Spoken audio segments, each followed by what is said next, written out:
The Three Languages by the Brothers Grimm.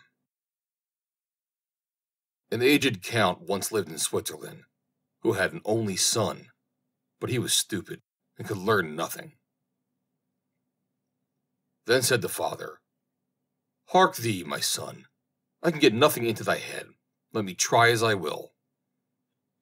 Thou must go from hence. I will give thee into the care of a celebrated master, who shall see what he can do with thee." The youth was sent into a strange town and remained a whole year with the master.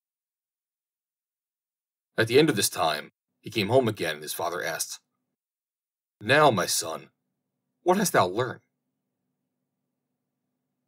"Father, I have learnt what the dogs say when they bark." "Lord have mercy on us," cried the father. "Is that all thou hast learnt? I will send thee into another town, to another master." The youth was taken thither, and stayed a year with this master likewise.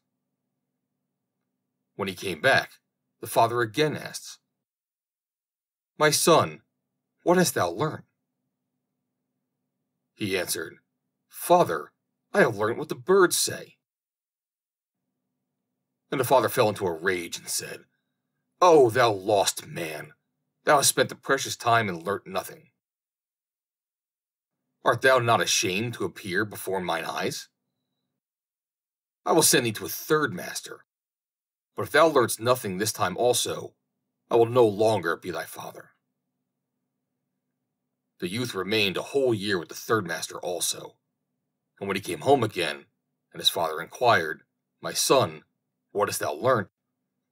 he answered, "Dear father, I have this year learnt what the frogs croak." Then the father fell into a most furious anger, sprang up, called his people thither, and said, "This man is no longer my son. I drive him forth, and command you to take him out into the forest and kill him." They took him forth, but when they should have killed him, they could not do it for pity, and let him go. And they cut the eyes and the tongue out of a deer, that they might carry them to the old man as a token. The youth wandered on, and after some time came to a fortress, where he begged for a night's lodging.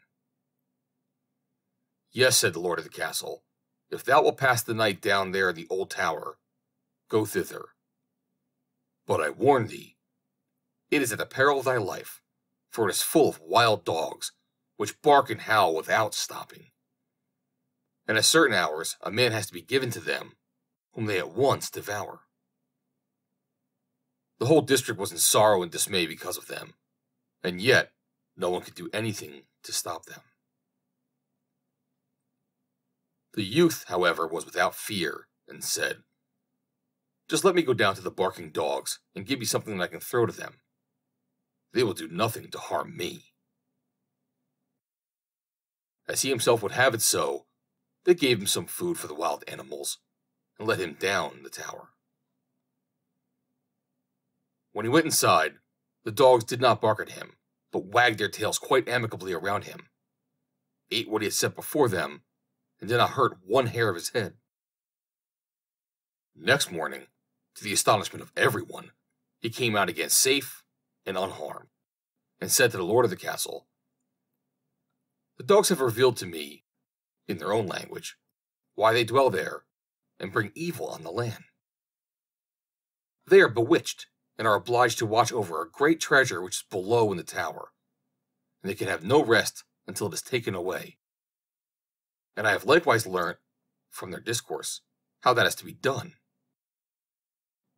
Then all who heard this rejoiced, and the lord of the castle said he would adopt him as a son, if he accomplished it successfully.